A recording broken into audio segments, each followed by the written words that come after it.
All right, we are live again. Thank you for joining us for the Highway Happy Hour. Today we've got a really cool show. We've got two guests. Jan Ridgely with Mount Vernon at Home is going to be talking about her nonprofit and how they're working to help seniors age in place in the Mount Vernon community. And then we also have a really cool artist, Robel Solomon. You might have seen some of his work that we put out on social media, but he does great work, and he's going to be talking about that and showing you a live fluid art demonstration, which I think you're going to really like. But first, I wanted to provide just a couple updates on the corridor, some new stuff. We're going to try to do that in the beginning to keep everybody updated on what's going on. One of the things that we started was a COVID-19 business directory. And the point of this was kind of to help people find out what businesses were open during the pandemic and how they can support them. And we've got a lot of great businesses on there, and new businesses can sign up. But I posted the link there. But check it out. It's an easy to use guide. You can search for types of food or cuisine you're looking for restaurants. There's also nonprofits on there and other businesses. So just one option for finding different businesses on the corridor. And then I wanted to give a quick shout out to Anila Angeli from A-Line Architecture. We actually did a live video with them yesterday, and she's been working with communities to create these butterfly exhibits.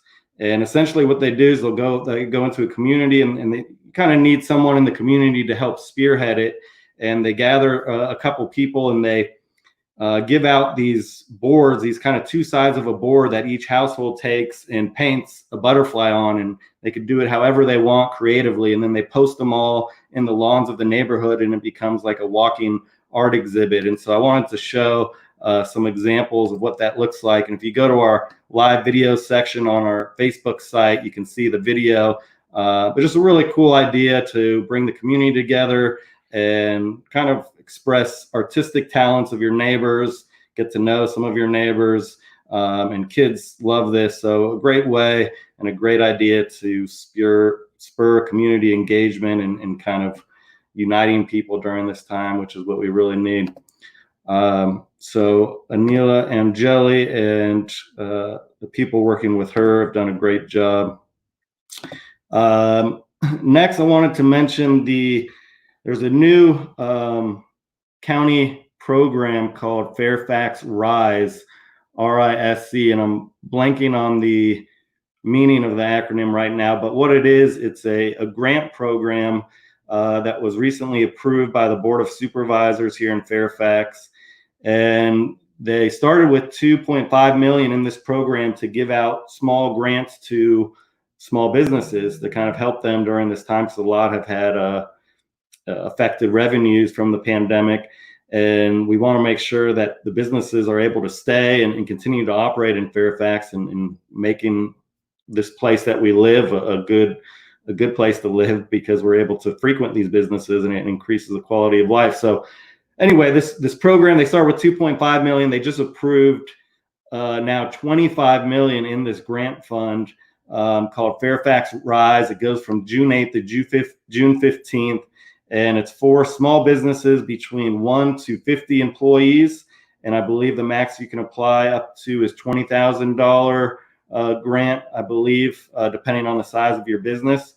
But I'm going to put some info on the screen. If you or someone you know is a small business or sole proprietor, or even nonprofits can take advantage of it, I highly recommend you checking out this link, fairfaxcounty.gov/economic success /Fairfax RISE. And we'll post some stuff in the comments for you to find that link again. But great program by the county. The businesses are really hurting right now. And so this offers them the ability to get a grant that doesn't have to be paid back and can help them cover, rent, business expenses, payroll, pretty much whatever they need it for. So go online now if you could use that, and you could look at what's needed to apply and the eligibility for that program. Let's see, what else do we have?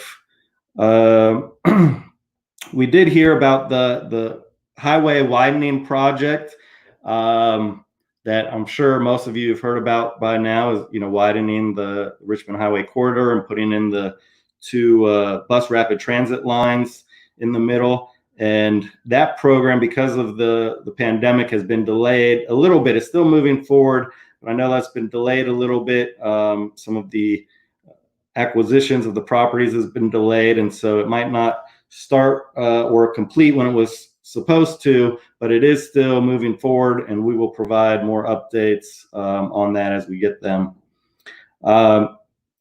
There is, right now, we are in the phase 1 opening of the county.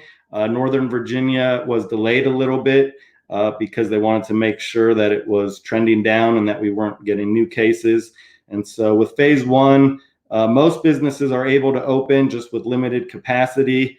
Fairfax did do something really cool by passing an emergency ordinance that allows for more outdoor dining for restaurants and businesses, so that they can now set up outdoor dining on the sidewalks or in parking areas, obviously with approval from the property owners. But that should help to increase their traffic because you can practice a little more social distancing outdoors with the table separated, and it's not interior, which I think is more problematic with the virus. So be looking for patios and outdoor spaces for some of your restaurants and to get out on some of these nice weather days. That's a great way to encourage people to support the local businesses. Let's see what else. We did hear that there is an Old Navy coming to the Mount Vernon shopping center. They are going into the old Pier 1 store. So that's been confirmed, and I don't know when they're going to be open, but they've started the build out. So if you like Old Navy, then you will have a place to go on the corridor. Two more quick things. There is a March for Justice planned in the Mount Vernon area. It's a nonviolent, peaceful protest that's going to take place. It's called the March for Justice, and it's taking place Tuesday, June 9th at 4 p.m., and they're going to gather at the Walt Whitman Middle School, and that's located at 2500 Parkers Lane at 4 p.m., and they're going to march to Mount Vernon Square and then back. And if you would like more information on that, you can, it's through the kind of a youth group that it supports young leaders, and you could follow this Instagram page to find out more on that if you're interested in marching in a peaceful protest. There's the Instagram right there. So lastly, if you're still looking for stuff to do and at home, check out the Fairfax VA, fxva.com. They've got plenty of virtual activities, and it's a great way I've learned to explore some of the parks and other kind of tourist attractions that you might have not even known have existed in the county, but you can tour them online through this site. It's very interactive. There's also virtual classes you can do, art demonstrations, all kinds of really cool things. So you can visit it virtually, and then when you feel comfortable, when it's safe, you can go there in person. But it's a great way to find out what is available in the county, and that's at fxva.com. And then very, very lastly, and I'm going to bring on our first guest, I wanted to thank our sponsors here. Obviously, we are a nonprofit too, and so we rely a lot on our sponsors. We really appreciate all of their support to help us continue our programming, helping to stimulate economic development on the corridor, keeping you guys informed of what's going on, and being able to do cool programming like this. And let me tell you, we've got a couple really cool projects that we're kickstarting this summer that will be outdoors. We're waiting on a couple things before we can announce it, but I think it's going to be really cool and bring more of a community gathering atmosphere here on the corridor. So thank you to our sponsors. Any comments or questions, you can comment either on Facebook or YouTube. Let us know your thoughts or anything you'd like for us to cover or talk about. And then also during our speakers, if you want to ask any questions, you can comment on there as well. So without further ado, let's get started here. I want to put up our first guest's website, and there's also my colleague Alexis just reminded me that if you want to get updates on everything that's going on the corridor, new businesses, new developments, and then updates on our highway happy hour, text the word SFDC. It should be running on the bottom of your screen to 22828. So you text the number 22828 with the word SFDC. It'll ask you for your email. We won't spam you with anything, just important information regarding the corridor, our highway happy hour, and other things going on. So please try to do that. It's easier for us to reach you that way than trying to go through Facebook or Facebook ads or any of those things. Okay, so let me bring on Jan Ridgely. And right before I do, I want to tell you real quickly about them. Mount Vernon at Home they're a nonprofit membership organization, and they serve the needs of older adults in the South County regions of both Alexandria and Mount Vernon.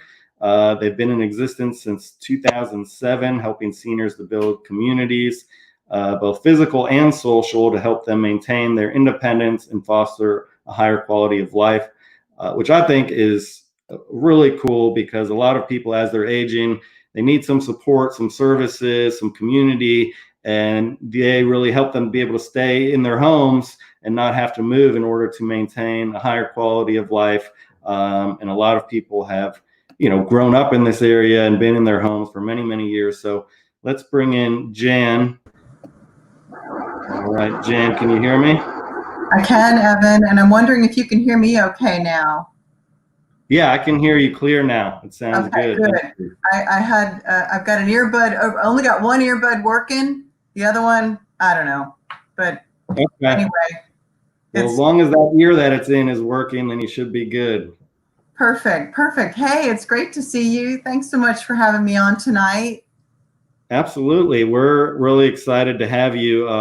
I've been looking more into what you guys do, and it's really great work. I mean, and it's called A Village, right? Well, why don't you tell me a little bit about the Village and briefly what you do, and then I'll kind of get into some questions that I had. Sure. Well, you gave a great, intro of who we are and how long we've been in existence, serving this area of Mount Vernon and this geography where you are also serving. I just joined this group 2 months ago in the midst of the pandemic. I started on April 1st. I think it was either the day of the lockdown or the day after the lockdown. So it's been a really interesting trajectory for me to start and be working from my home, which is in Falls Church. But Mount Vernon at Home, as you say, it's a village. It's a senior village. And if you look up online elder villages or senior villages, you'll see a whole lot of information on this movement that's been around for, we've been in existence about 10 years, and some of these villages, I think the first one was Beacon Hill in Boston that started the whole thing. Group of friends and neighbors who decided, hey, we want to live where we have been living, in the house that we raised our children in. And so they started this whole movement. Usually it's started by a few interested people, and then volunteers get involved. And some, like ours, then incorporates into a solid structure. So that's what Mount Vernon at Home began its journey as a village, and it's a membership model. So we have membership for full memberships and associate memberships, and those are different, pay levels and service levels. But the basic services for the full members incorporate a whole lot of stuff. We really help people do whatever they need to maintain and live in their homes safely, happily, keep them connected, whatever it takes. And a lot of that takes a lot of volunteers and support crew around the village. And I'll just kind of trip into, this interesting time of being under the pandemic and the lockdown, that our members have, bless them, adapted pretty quickly to the Zoom format.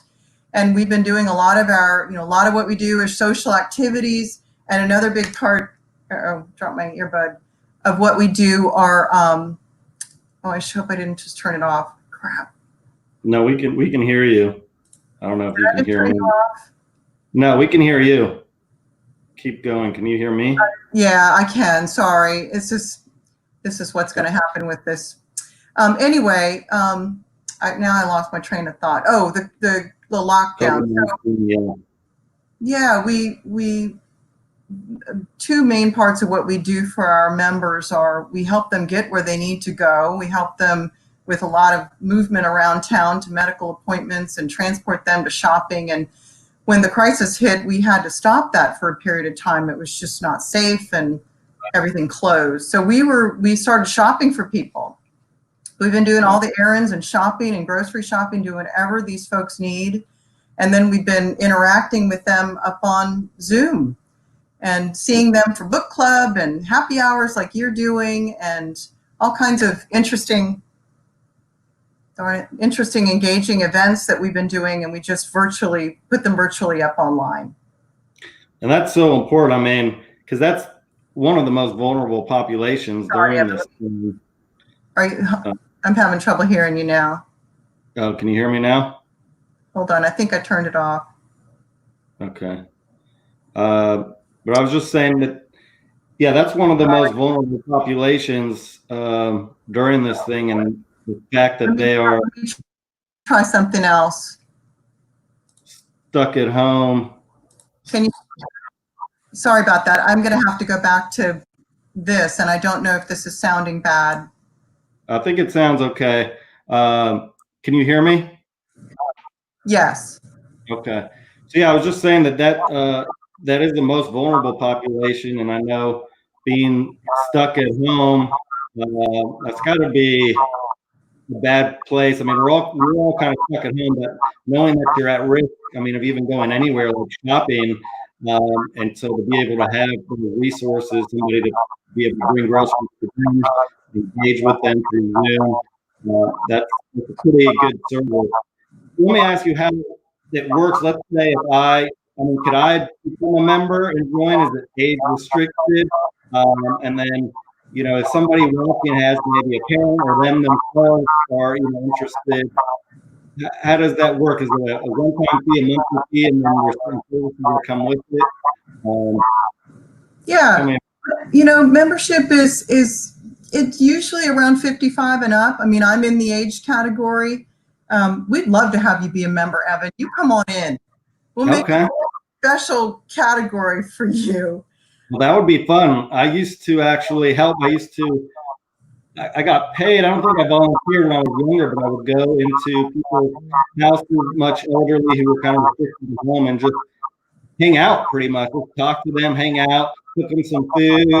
And I mean, it was a great learning experience for me because they've got so much knowledge. Some of these people have been through so many experiences. And I mean, what a cool opportunity to share knowledge, and it benefits me and it helps them because they just have some company. I thought that was really cool.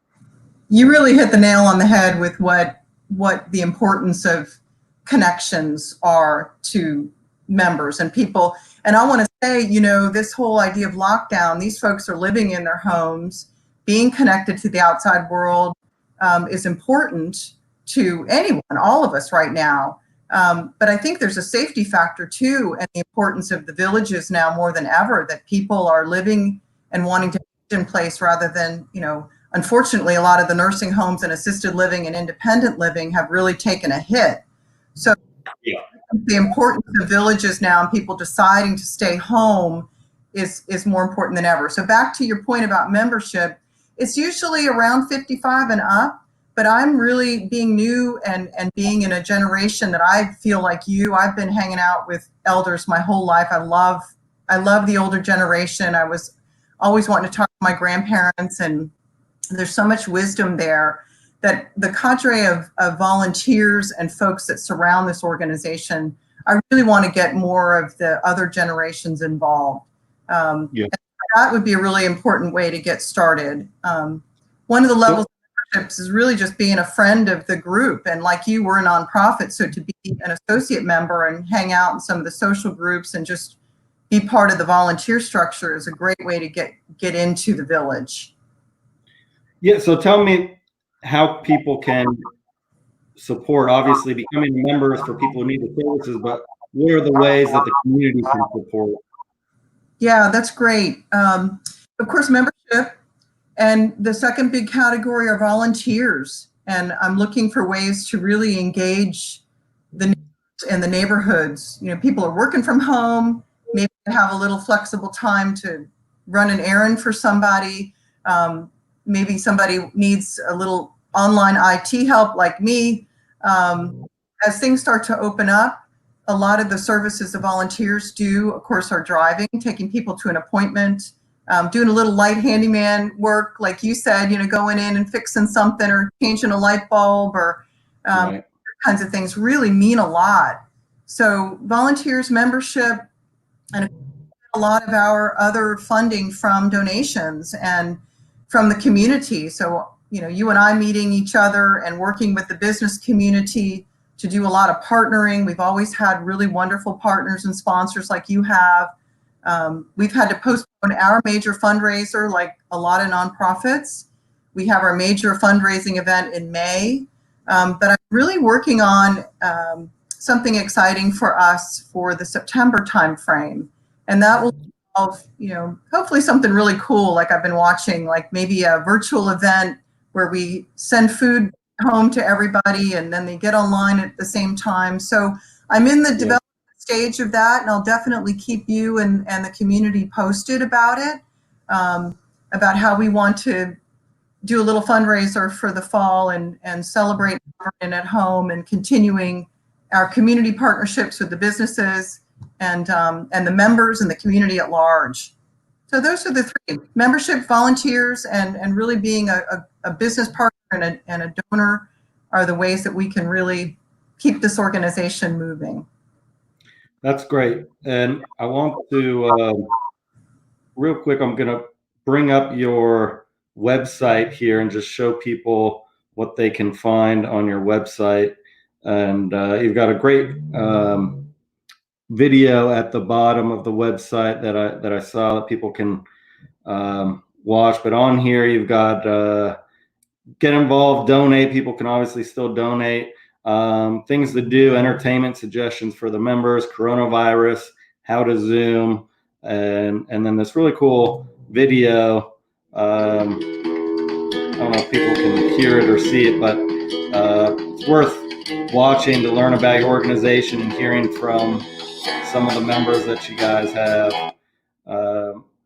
So I want to just really applaud you on the work that you're doing, and I feel like anybody who's at home trying to figure out how they can help, and most of us have some free time. Maybe we might miss one of our favorite Netflix shows, or so we can't binge for 5 hours straight. If we take an hour off, maybe volunteer for an hour and spend some time with another human interacting.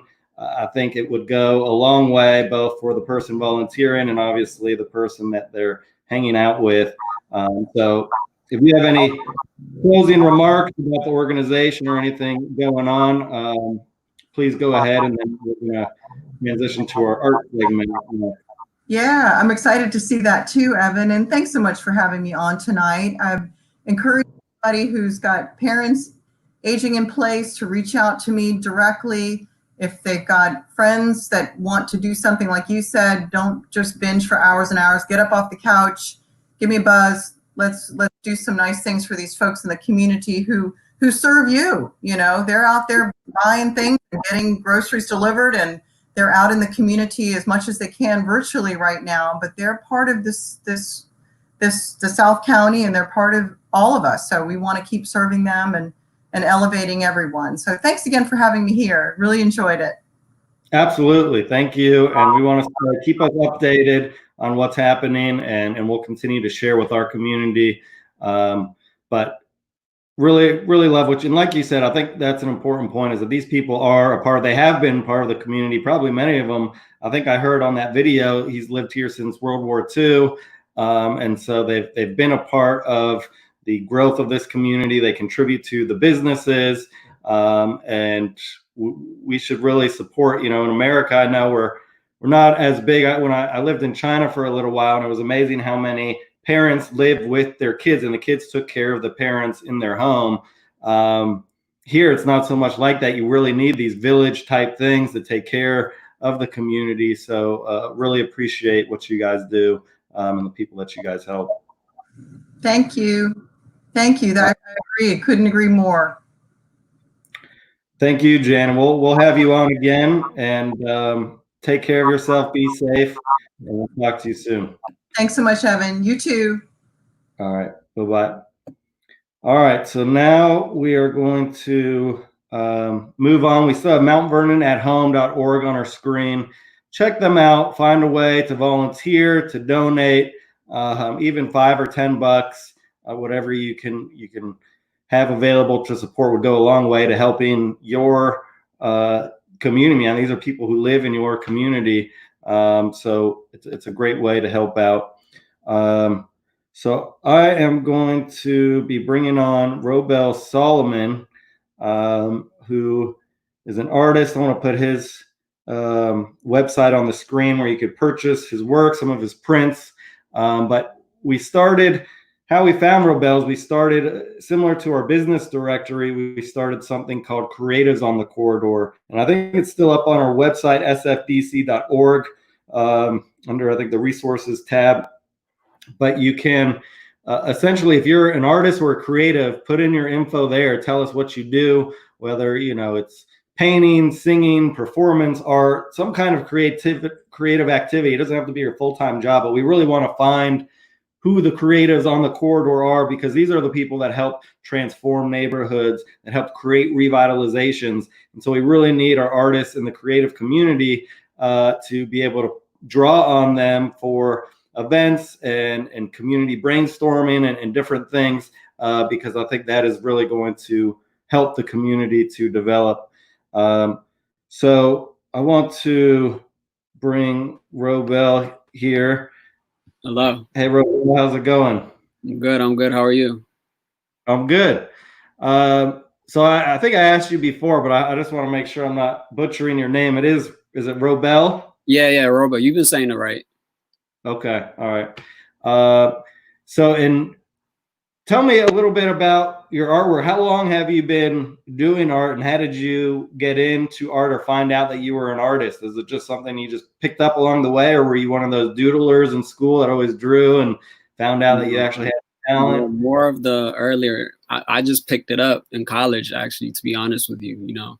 When I was in grade school, I wasn't, I've always had a fascination for art. I've always admired it.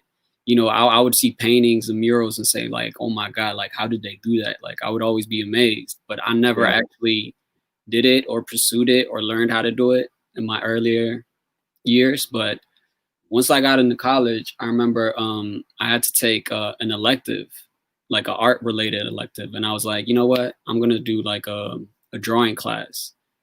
And I think, like, much credit to the professor, like, he was a really good teacher. Some people you just connect with, and I just connected with that man. And you want to give him a shout out? You know his name? Yeah, that's Robert, Professor Robert. Shout out to him. He used to be a professor at VCU. Okay, that's cool.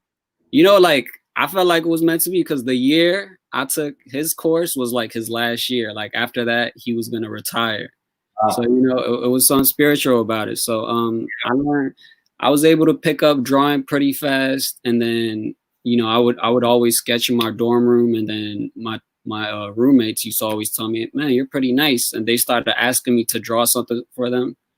And then eventually it got to the stage, was like, all right, you guys got to pay me now, because I'm putting a lot of effort and money into it. So that's how it started. And that was around 2015. Okay. So yeah, it's been about 5 years now, 2020, and we're out here, and I'm trying to pursue it.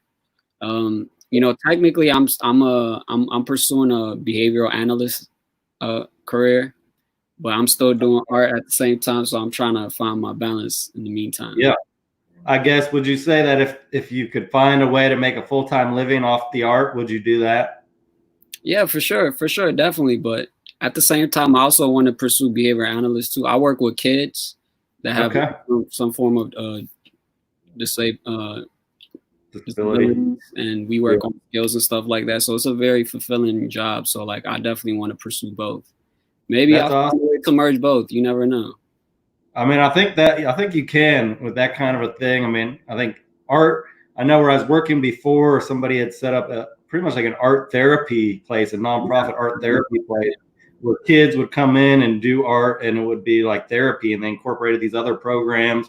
But yeah, it could be very healing, and teaching somebody how to be creative opens up all kinds of new avenues that people might have not known they've had. Definitely. But yeah, I think that's cool. You got two passionate careers. You can't go wrong with that. I mean, a lot of people don't like what they do. So to be able to do something that you like, two things that you like to do is a great opportunity. Yeah, definitely. I feel blessed, for sure. Yeah. So tell me about the mediums of art that you use. Like what kind? I know you do digital paint. What mediums of art do you do? I experiment a lot.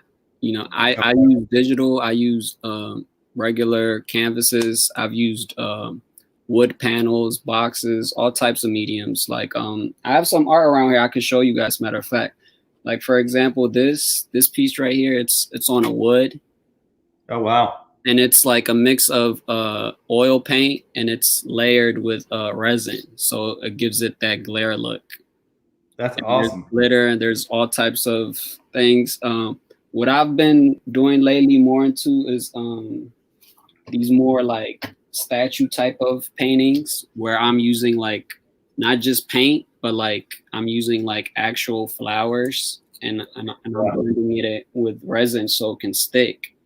There's little glitters, and the whole process is just I would do the painting first, and then I would add elements to it. Any little objects I find, like these are like little clippings from like a flower piece, and I just put it with resin and it sticks. So that's really cool. I try to be as experimental as I can, because at this stage I feel like I'm still learning. I haven't found one specific thing I want to just do. Like I want to try all of it, as many as I can. And that's the thing. I think any kind of pursuit, I've heard the expression like never get too right. Like you always got to stay green in any pursuit, and always got to be going out of the box and out of your comfort zone a little bit. Exactly. And I think that's what creates that excitement and energy, is that curiosity. Yeah, the learning aspect. Exactly. Yeah, learning. You got to keep learning. So tell me, before we get in, you're going to do a little demonstration for us in a little bit, right? Yes, sir. We're going to be doing fluid art. We're going to be pouring some paint. If you guys want to join us, follow along. Super easy to do. You just need the equipment. Okay, cool. And we posted that on our Facebook site, on our website. But I wanted to ask you, what kind of do you have anything that like inspires your artwork? Do you go back to any things that your past experiences or upbringing, or is it just kind of spur of the moment kind of creation, or it's more of, I like the creative process, the process of having something blank and you're creating an image, and you can create a story behind it, and the whole process is very spiritual to me, to be honest with you. Whenever I start a canvas, I never know where it's gonna end up at, and it's 9 times out of 10 it's never where I thought it was gonna go. So like that experience itself is what keeps attracting me. I mean, I guess that's the same thing with like surfing or any other kind of sport, where you're kind of just in the zone when you're doing it. You're not thinking about anything else. The whole world falls to the side, and you're just there. You're present doing that one activity. Yeah, and then what comes out is just pure creation. Yeah, that's what attracts me the most, to be honest with you, more than anything. That's cool. But as far as my work, like I've noticed most of my work relates to portraits. I always have like figures and faces in most of my work. Yeah. But outside of the fluid art, that is. Yeah, I noticed some of that. And so how do you make money doing your art? Do you do commissioned art? Do people come up to you and say, I want you to paint? Most of the money I've made from art is from commissions, Okay. Not my favorite, but still, like I still enjoy doing it. And the time the people I meet, like, you get to meet like really interesting, nice people, and they're approaching you like wanting a piece of your art. That's, that's a blessing. So yeah, is that difficult? I do custom portraits. Yeah, because is it difficult when they have like an idea of what they want, and you're trying to like take out of their head and put it on paper, but you also have your idea kind of thing. And it's hard. I mean, for the most part, you know, like most people, they give me that expression, you know, they let me be free. But there are some people, you know, they want something super specific, and I'm like, how am I supposed to do all that? Like, you want a pony flying, like, while you ride it? Like, oh my Lord. Right. Yeah. You just say, I'll give it my best shot, but you're going to get what you get. Yeah. It might not be a unicorn, but hey. Right. That's funny. But then you also sell on your website here that we've got posted up here, robel.bigcartel.com. You can buy some of your prints and stuff, right? Some of the artwork that you've created. Yeah, I have some of my originals and some prints on there. So yeah, you guys go ahead and check it out. Yeah, check that out. Cool. Anything else? We'll keep talking, but yeah, if you want to start getting into your demonstration, we could kind of keep talking while you're doing that. So tell me about what you got here, and just tell people a little bit about what fluid art is. So fluid art, man, I just recently got into it. And it's basically a method of pouring art. There's like different techniques to it. And just by the way the colors will blend naturally, like you end up getting this really abstract look, and it's always different. Let me show you one example. Yeah. Of what it might look like when it's done. So you might get something like this. I used about 3-4 different colors. All I did is literally poured the paint on there, and I just let it divide. And if you use glue and water, it creates these little cells, which are like really beautiful. It might be a little hard to see on the camera, but it's more detailed in life.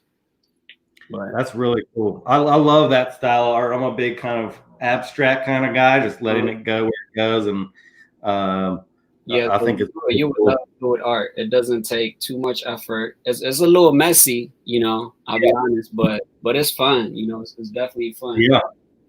Well, have you seen those TikTok? Are you on TikTok? You know, have you seen those guys that use those big pendulums that are filled with art, and then they like let it swing, and it kind of creates. I've seen that. That's a form of fluid art. That's and that's amazing to me. Like they just let it go, and it creates these beautiful geometric shapes. Right. Yeah. That's really cool. You know, that's beautiful.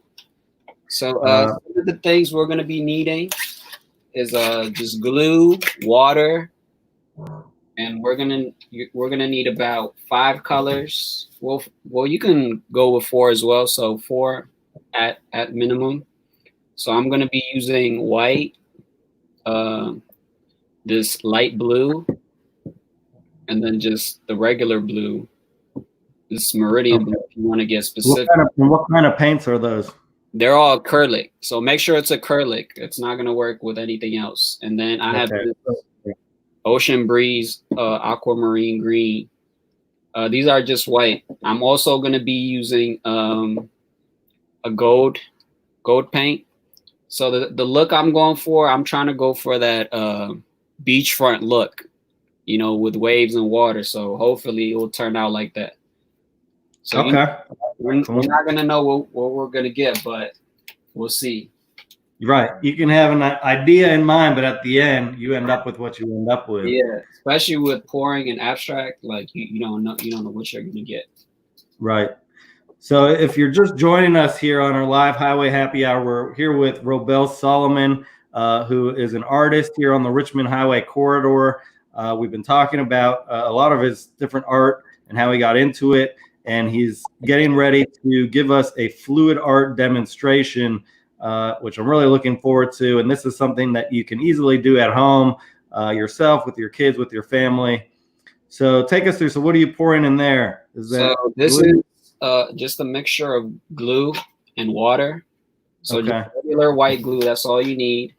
So what you're going to want to do is just fill the cup. Just 10% is going to be 10% water, 90% glue. So that's the ratio.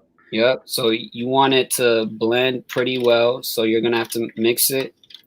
And the consistency we're looking for is like when you pull the stir out, you want it kind of to drizzle like honey.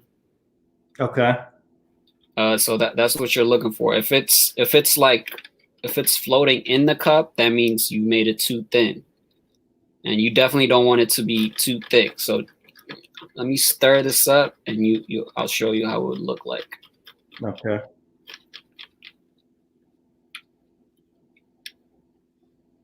So this is just a little bit more stirring.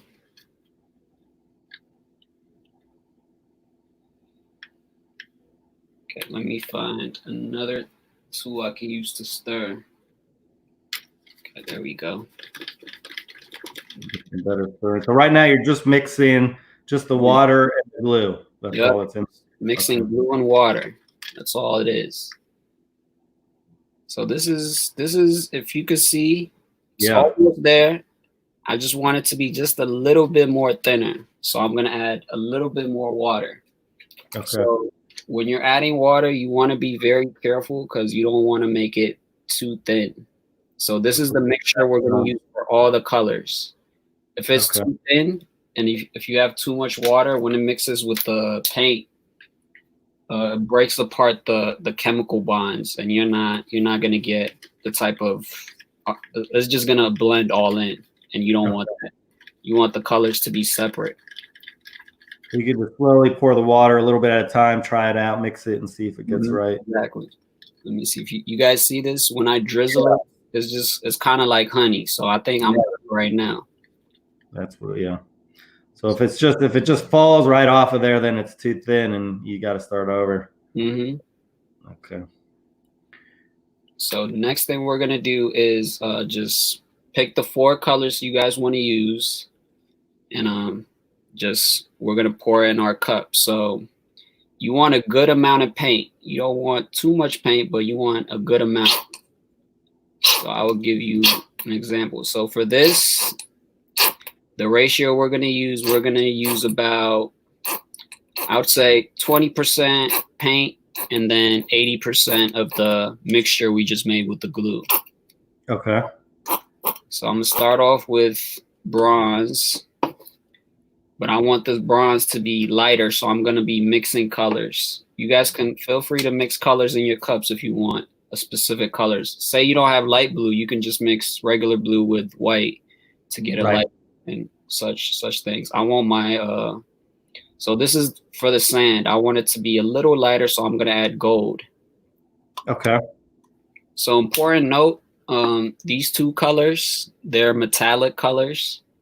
So I recommend not mixing the metallic colors with the regular colors. Keep the metallics with themselves. Yep, exactly. So next, I'm just going to add pouring medium.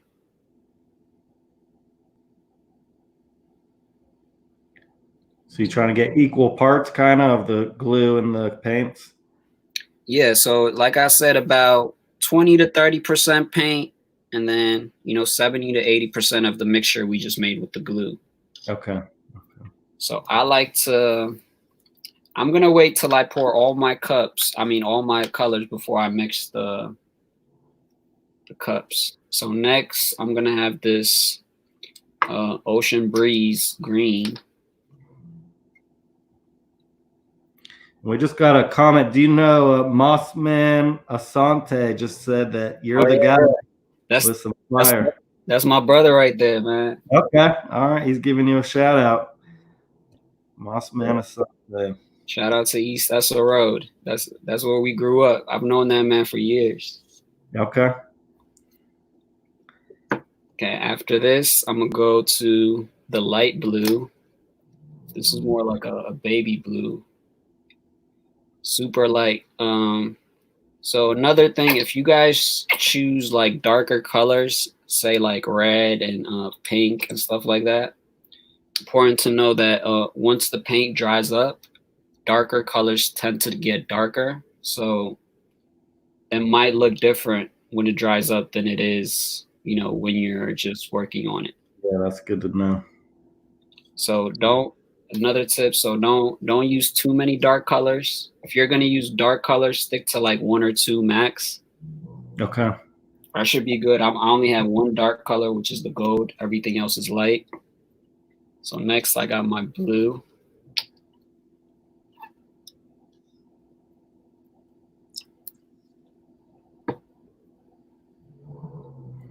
And when was the first time you did fluid art? Was it something recently you discovered, or have you been doing it a while? I would say like early April. Of this year? Yeah, this year. Okay, so you just got into it.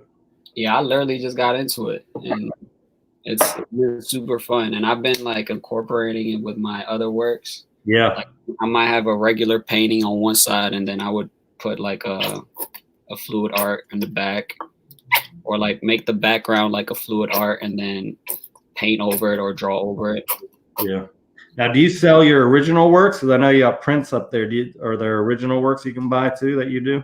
Yeah, I do. I do have original works. You know, my website, it limits me to 5 products, so people don't typically go on there. So if you guys go on Instagram, on my Instagram account, most of my artwork I posted there is available. Okay. That'd be a better way to get a, you know, more look of my artwork. What's your Instagram? I'll put it up here. At Rowbel, ROWBEL, and then number 7. Okay.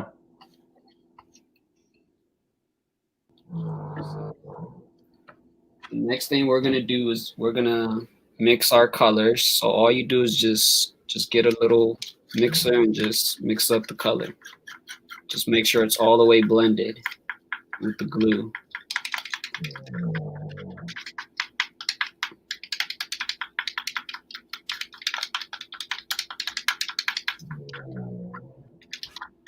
So you don't want any more white. You don't want to see none of the glue. You want the color to pop out.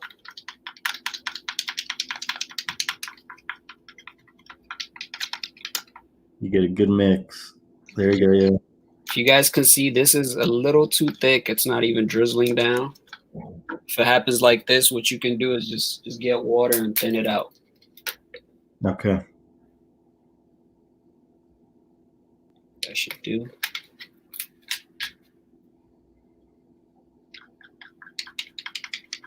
So when it comes to fluid art, you know, most of the time is spent on like mixing colors and deciding what colors you want to use.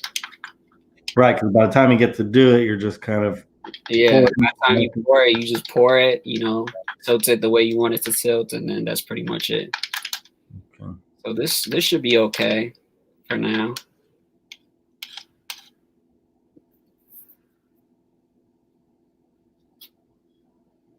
There's a lot of anticipation in this style of art. It's like it's the build-up, you know. There is a big build-up, and you know, sometimes, a lot of the times, it ends up being worth it, you know. Oh yeah, I mean, I've seen some of the stuff you've done, and I've seen other pieces of fluid art. I love it. It's a really cool. Yeah.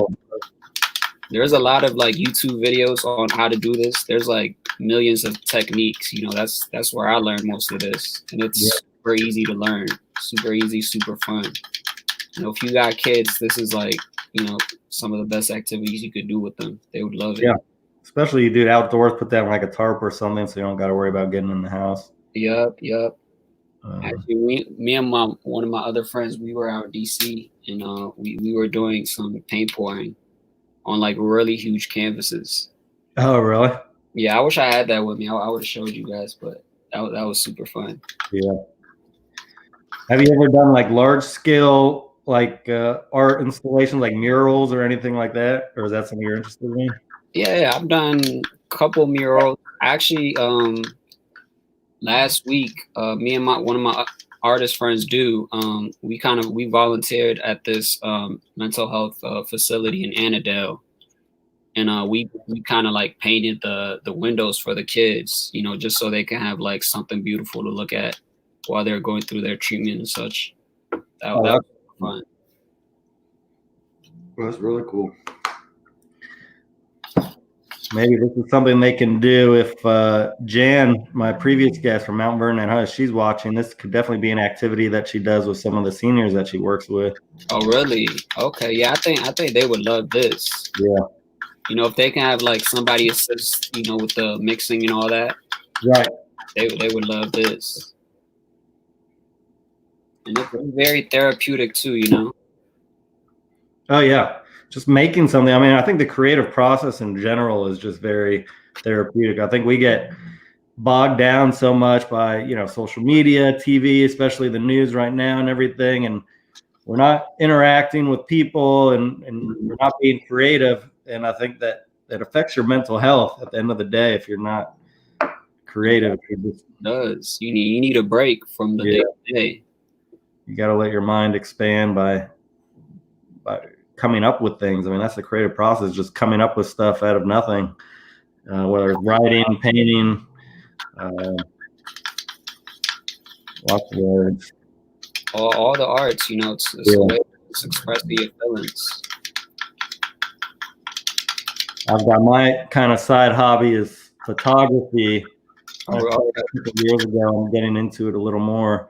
But lately, I've been doing a lot of bird photography, some really cool birds and stuff that you see out here, and ospreys and eagles, and I really like that. Yeah, Northern Virginia, there's a lot of birds, like especially if you pay attention.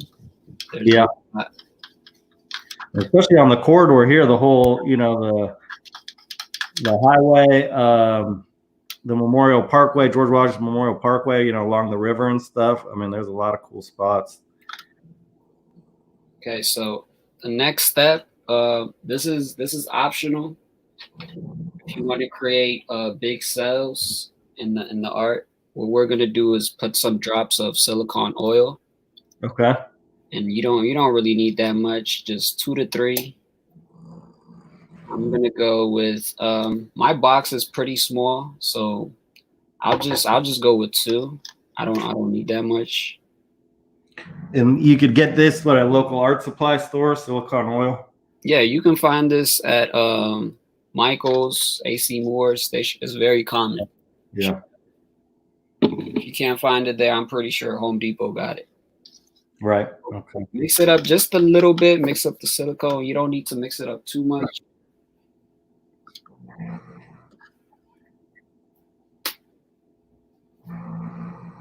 So if you're just tuning in, we're here again with Robel Solomon. He's doing a fluid art demonstration. So you can go back and watch this video.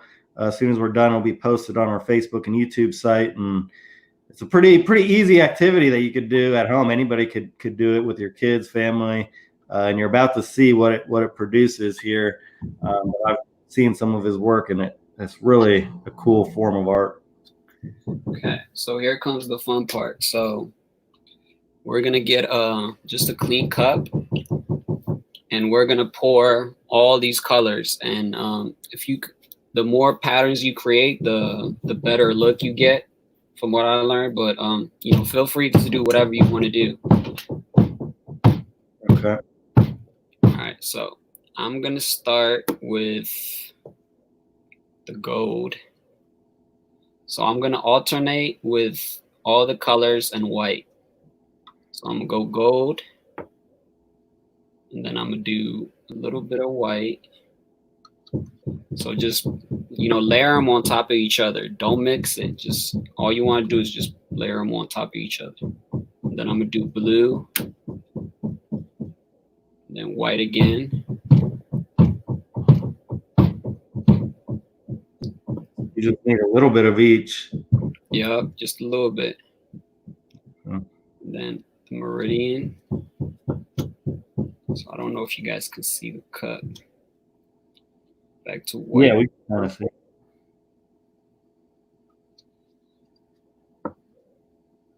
And I'm gonna go back to dark blue.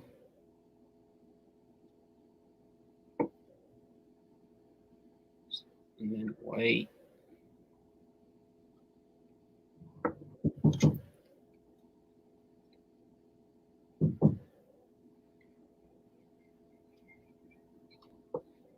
And if you guys see the cup, it's not mixed up. It's just literally layered on top of each other. Right. I'm gonna go white again.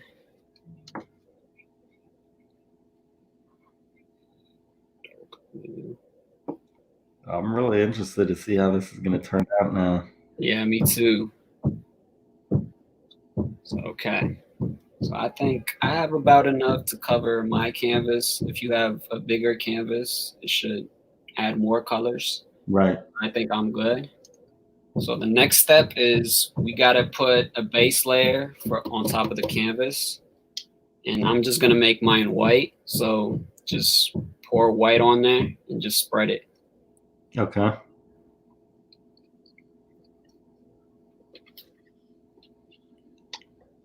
Can you see the canvas pretty well? Yeah, we can see it pretty good.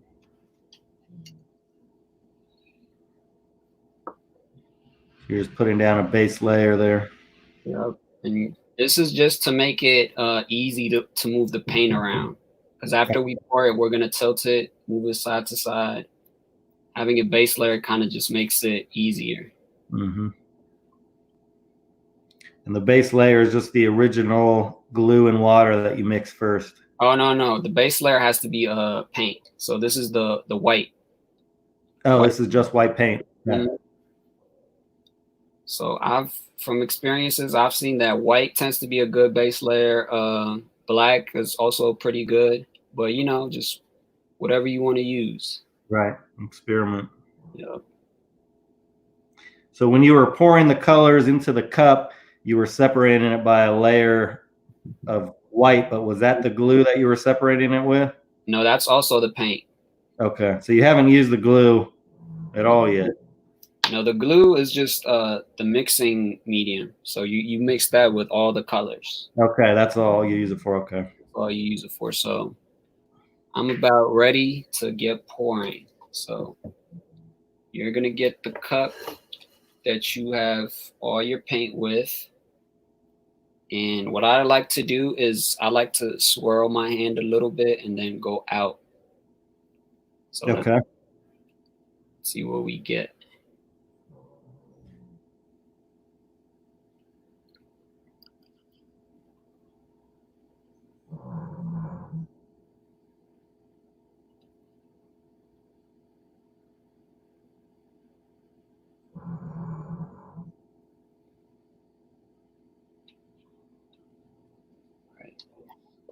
A lot of paint on here. Yeah. So now that we got the paint on, we're just gonna tilt it side to side.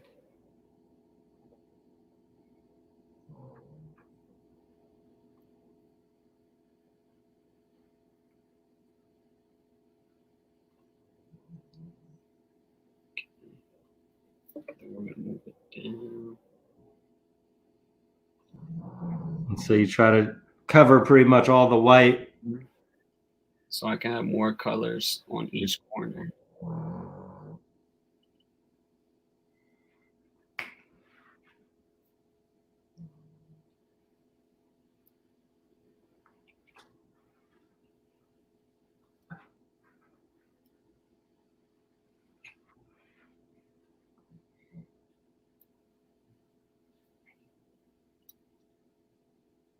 Yeah, that's getting Starting to come in a little bit.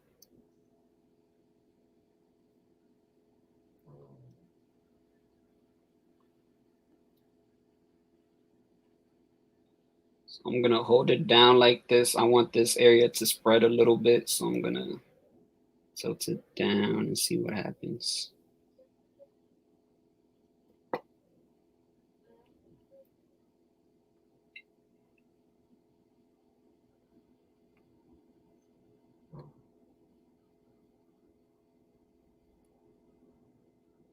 It kind of looks to me like right there almost looks like planet Earth with like the oceans and clouds white. And So I kind of like how this is looking.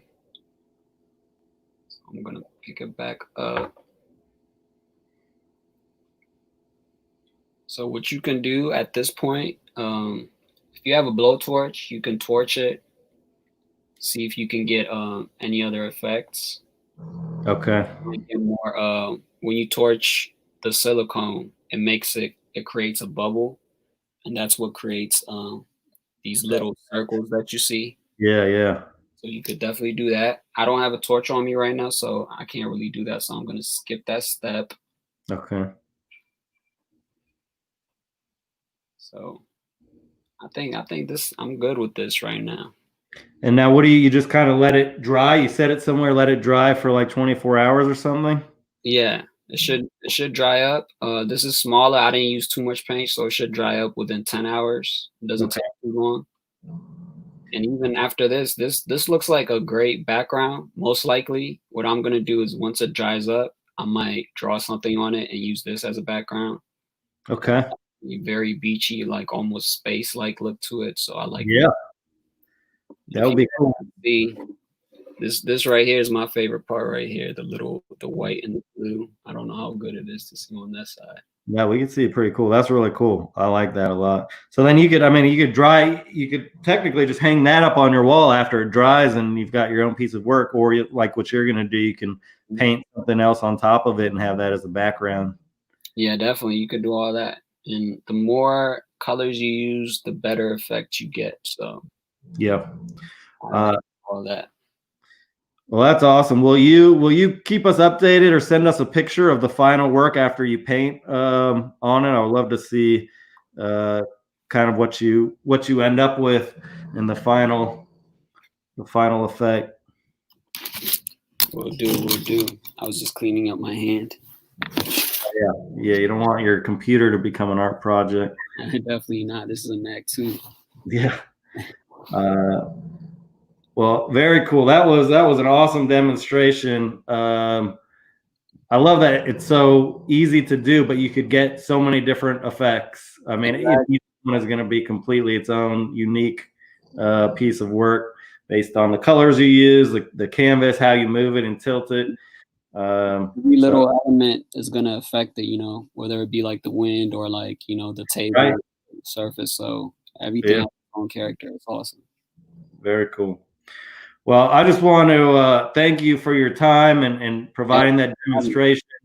We're definitely going to be promoting that, giving people more things to do at home to engage in art. And hopefully I want to bring you back and maybe we could do another demonstration or talk some more, get you involved in some of the activities we do on the corridor. Yeah, definitely. I would love to do that again for sure. Awesome. We got Gerald Payne just commented, beautiful. So I think a lot of people liking that style of art.